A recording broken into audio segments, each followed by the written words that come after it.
Bonjour à toutes et à tous et bienvenue dans cette toute nouvelle vidéo de chez Wait and See Invest Crypto. Aujourd'hui, on va répondre ensemble à la question quand est-ce qu'on aura notre fameuse alt season que tout le monde attend. En ce moment, vous voyez, hein, je vous avais partagé sur le Discord que la recherche du mot altcoin commence à revenir. Voilà, il y a un peu plus d'intérêt. Bah, dans cette vidéo, on va décortiquer ensemble quel est le vrai signal. D'accord. C'est pas une vidéo tatata à clic, vous allez voir. Si vous la regardez jusqu'au bout, vous allez sortir de là avec de grosses connaissances. Elle va être un peu technique, elle va être assez lourde. Je vais essayer de simplifier tout ça pour que vous compreniez avec des métaphores dans la vie réelle pour que ça soit un peu plus simple. Donc, je vous invite grandement à vous poser, à regarder la vidéo car c'est l'une des vidéos les plus importantes de ma chaîne, d'un point de vue du contenu que vous allez regarder. D'accord. D'un point de vue de la pédagogie, tout simplement. Merci d'ailleurs à toutes les personnes qui ont rejoint le Discord. Vous êtes nombreux, hein, vous êtes quasiment 100 à avoir rejoint au cours de les 2 dernières semaines. C'est assez énorme. Je vous invite, les amis, à regarder la dernière vidéo YouTube que j'ai sortie, parce qu'il y a beaucoup de choses qui vont changer à partir du 28 juillet. Je vous l'expliquais, il y aura un planning hebdomadaire jusqu'à fin août. J'ai également lancé le programme d'accompagnement, mais cette fois-ci ouvert au public. Donc ici, vous avez juste les tarifs, hein, si jamais ça vous intéresse. Je le rappelle, vous avez 30 minutes offertes pour un premier entretien sur le sujet de votre choix. D'accord. Tout simplement. Et au sein de cette vidéo, je vous explique que tous les mercredis, à partir du 28 juillet, vous allez pouvoir avoir une vidéo dédiée à la communauté. Et tout se passe ici dans le salon suggestions et FAQ. Donc tout dépend de vous. S'il y a des réactions, s'il y a des commentaires, je ferai les vidéos en question. S'il n'y en a pas, bon bah c'est pas grave, je m'en fous, hein, c'est pour vous que je le fais, tout simplement. Donc, pour commencer, on va faire une petite introduction pour vous expliquer comment j'en suis arrivé là et pourquoi en fait on va regarder tout ça. Et on parle du coup de la liquidité et la question c'est pourquoi la liquidité est la clé des marchés. Les marchés ne montent pas parce que la liquidité, enfin que les gens sont optimistes, hein. Ils montent quand la liquidité rentre, quand il y a réellement de l'argent disponible dans les marchés financiers. Quel est l'objectif aujourd'hui? C'est de comprendre d'où vient cette liquidité et quel indicateur suivre pour anticiper certains mouvements qui est dans tes investissements. BTC, Alco, les bonnes liquidités pour justement les prendre en compte et éviter les pièges. Premièrement, on va commencer sur la liquidité, je pense que vous connaissez tous, vous avez forcément dû entendre parler de ça, la masse monétaire M2, qui représente ici en rouge. Et en fait, beaucoup de personnes en parlaient parce que Bitcoin est fortement corrélé à cette M2 depuis maintenant quelques mois, hein, surtout depuis l'arrivée des ETF, et il suit avec un décalage temporel d'à peu près 85 jours la courbe ici en rouge. On le voit bien, regardez ici, le Bitcoin il pousse, mais quelques jours après, l'augmentation de la M2. Regardez, la M2 corrige, BTC, lui, il corrige par la suite. M2, elle augmente, enfin, Bitcoin, il augmente par la suite. Comment est calculée cette masse monétaire? C'est la monnaie fiduciaire de toutes les monnaies en circulation, plus les dépôts à vue, plus les dépôts à court terme. Pour une petite métaphore, c'est imaginer, il y a une ville, et ben en fait, au sein de cette ville, il y a beaucoup d'argent. Quel argent? En fait, il y a de plus en plus d'argent au sein même de cette ville. Bah là, c'est la même chose pour du coup le monde entier, tout simplement. Et au-dessus, on va s'intéresser également à ce qu'on appelle à la global net liquidité, que j'ai nommé GNL, hein, voilà une petite abréviation, ça va être plus simple, qui correspond ici à la courbe du bilan de la Fed, moins les reverse repo, moins le TGA. Le TGA, c'est le Trésor General Account. Je vous invite, si vous ne connaissez pas ce que c'est le reverse repo, TGA, à faire vos propres recherches. Mais en gros, en orange, la liquidité systémique, donc la GNL, et en rouge, vous avez la liquidité en circulation, la masse monétaire mondiale. C'est deux choses différentes. On va voir ça tout cela ensemble. Ne vous inquiétez pas. Pour cela, je vous ai préparé une petite métaphore qu'on appelle la boîte de nuit monétaire. Donc la M2, la courbe en rouge, c'est tout l'argent disponible dans la ville. Imagine que c'est le nombre total de billets en circulation chez les gens, les banques, les entreprises. Et vous avez au sein de cette ville qui est une petite boîte de nuit. Et donc c'est la GNL, c'est le vigile à l'entrée de la boîte de nuit. Donc les marchés financiers, il contrôle combien d'argent entre réellement dans le club pour faire danser les actifs. Par exemple, actions crypto. D'accord. Hein, il y a des cas pratiques un peu dans cette métaphore, c'est que si la M2 augmente, ça ne veut pas forcément dire que, le vigile ouvre ses portes à tout le monde, d'accord? Il peut ne faire en rentrer personne, même si la M2 elle augmente. Donc la GNL ne bougera pas. Je sais pas si vous avez compris, c'est assez simple, hein, je vous laisse lire aussi. Et donc la M2 peut baisser, mais le vigile n'autorise pas plus d'entrées, égale GNL ne monte toujours pas.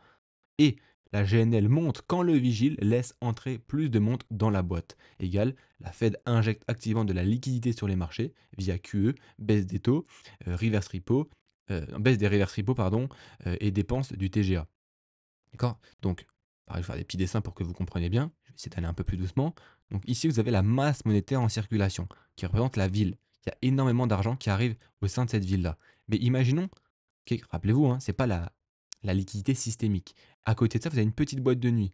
Et tout l'argent qui est dans cette ville-là, elle veut rentrer justement dans la boîte de nuit. Mais à l'intérieur, la Fed ne dit non, elle veut pas. Donc ça ne fera pas augmenter la GNL à l'intérieur, le nombre de personnes qui rentrent dans la boîte de nuit.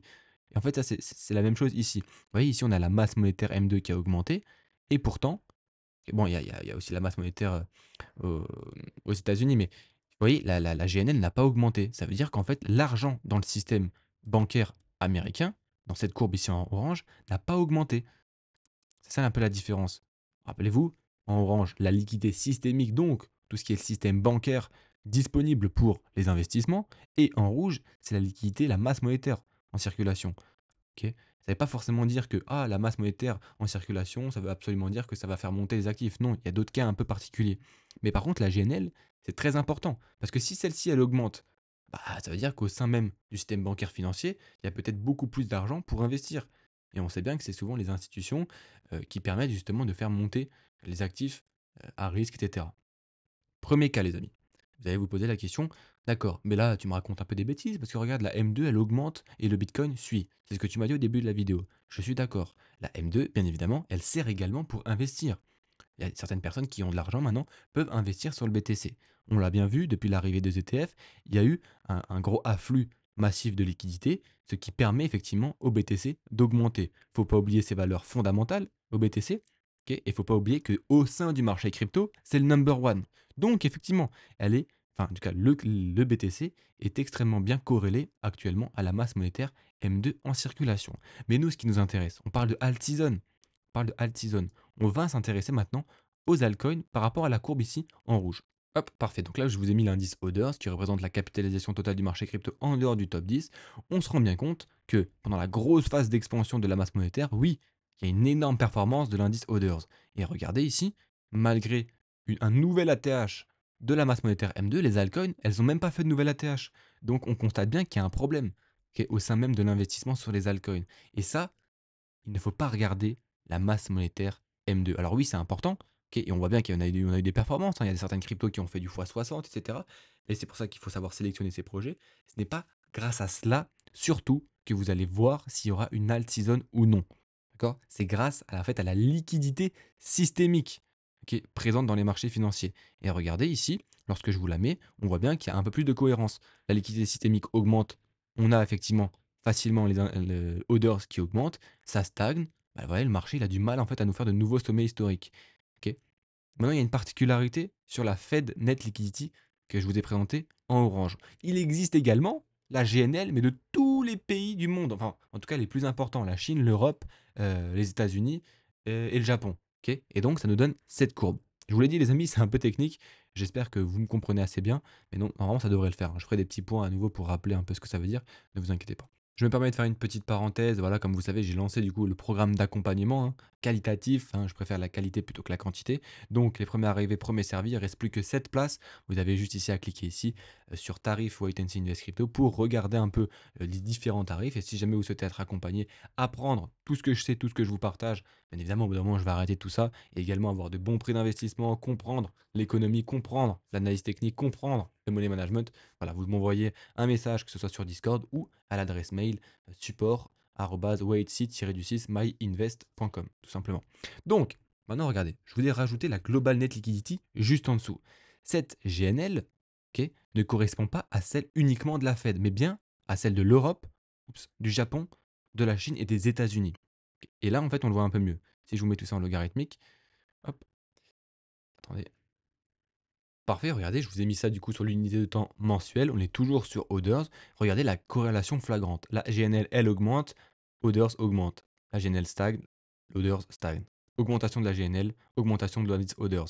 Stagnation de la GNL. Oui, on a eu des phases de surperformance. C'est pour ça que pour moi, ça va être hyper intéressant de revoir la GNL repartir à la hausse. Mais bon, on le voit bien, on n'a toujours pas fait de nouveaux records historiques. Maintenant, ce n'est pas fini. Une alt-season, c'est quoi? C'est quand les altcoins surperforment le BTC. Donc, maintenant qu'on a vu un peu le marché des altcoins également, on va justement comparer les altcoins par rapport à Bitcoin à travers cette courbe. C'est un peu technique, les amis. J'espère que ça va, c'est pas trop lourd. Hop. Et regardez. Parfait. Nickel. Et je vais vous activer tout ça.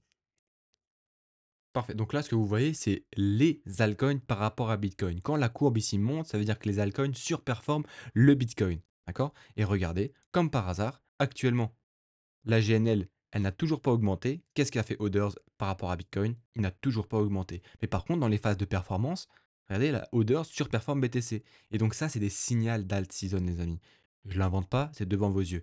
Lorsque la GNL, elle augmente, ça permet beaucoup plus facilement, lorsque l'argent systémique est disponible, ça permet aux alts d'augmenter. Lorsque l'argent systémique vient à stagner, voire même à diminuer, les altcoins ne performent pas.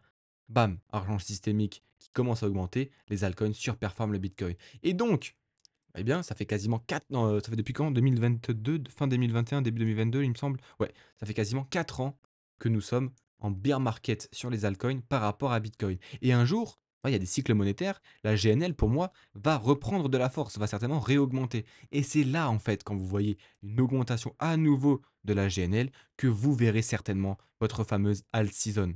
D'accord? Voilà. J'espère les amis que cette vidéo n'était pas trop compliquée. Ah, je vous ai montré par A plus B, hein, n'hésitez pas à la revoir en arrière. Mais donc, c'est hyper important de le prendre en compte. Et surtout, en fait, au final, même si la GNL n'augmente pas et que les altcoins performent, bien évidemment, il y a des valeurs fondamentales derrière. D'accord?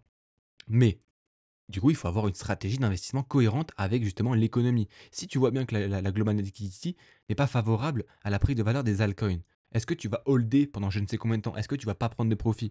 Non, tu vas établir une stratégie par rapport également à ton économie. Ça, c'est très très important.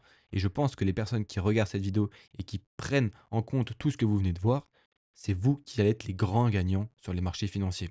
Bien évidemment, je le répète, les altcoins, elles vont tendre, en tout cas certains projets, à augmenter parce qu'on commence à les implémenter dans le système bancaire américain. Même, on parle beaucoup des cryptos actuellement d'un point de vue des lois qui sont passées. Donc, je pense que la fondamentale des crypto-monnaies est très positive. Maintenant, ça reste, pour les altcoins, le marché le plus risqué qu'il soit. Donc, si vous voulez voir une surperformance des alts, il faut qu'il y ait de l'argent frais qui rentre, disponible au sein du système bancaire. Ok. Oui, la M2, elle augmente, mais on le voit bien, c'est le Bitcoin qui en profite. Alors oui, peut-être que la dominance va diminuer, on aura un léger rebond de la liquidité, la GNL, plus une dominance qui diminue, et là, on aura effectivement notre phase de surperformance et on pourra parler à nouveau de alt season. Mais tant qu'il n'y a pas ça, peu probable, d'accord? Peu probable qu'on parle vraiment de alt season. Je le rappelle, c'est quand les altcoins surperforment pendant un bon moment le BTC. Et je vous parle pas pendant 30 jours, hein. Moi, je vous parle de vraie phase haussière, comme ça, on voit bien une grosse poussée haussière. Là, si le BTC fait ça, enfin, Hodors fait ça, puis ça, pour moi, là, c'est pas une alt season, ça. Vous voyez, c'est un rebond technique sur l'indice Hodors par rapport à Bitcoin, mais ce n'est pas une alt season. Là, oui, on parlait d'alt season. Là, oui, on parlait d'alt season. Là, des petits trucs comme ça, on parlera pas d'alt season. On parlera d'alt season le jour où vous verrez une grosse expansion de l'indice Hodors par rapport à BTC, selon moi. Voilà. C'est tout pour cette vidéo les amis, j'espère qu'elle vous a plu. Encore une fois, ça peut faire partie du contenu payant que je propose, mais je le fais gratuitement pour vous aider. Et je vous souhaite une très bonne journée tout simplement et à très bientôt pour une prochaine vidéo.